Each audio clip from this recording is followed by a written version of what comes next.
Mars 2020.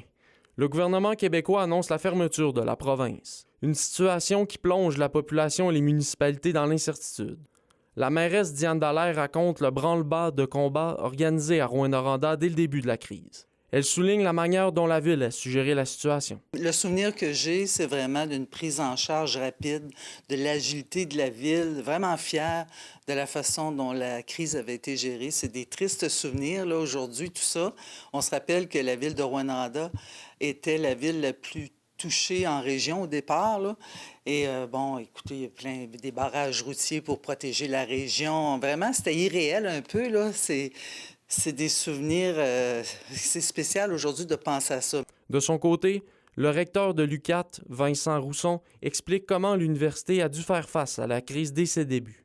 En mode gestion de crise, assez rapidement, là, je dirais, le comité de direction à l'époque s'est mobilisé avec plusieurs directions ici à l'interne et on suivait l'actualité au jour le jour, un peu comme tout le monde, là, pour s'assurer là, d'offrir les services. Pour Vincent Rousson, la pandémie n'a pas eu que du négatif. Selon lui, la situation a apporté son lot de changements dans la manière d'enseigner au sein de l'établissement et a fait évoluer l'offre de services.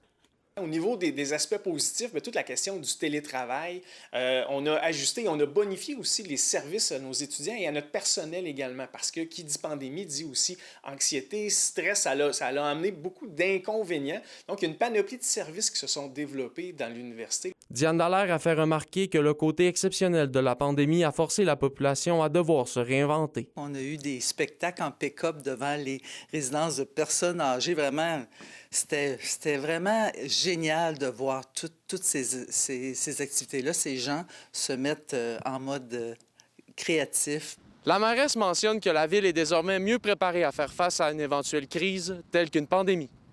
Olivier Morin, RNC Nouvelles, Rouyn-Noranda.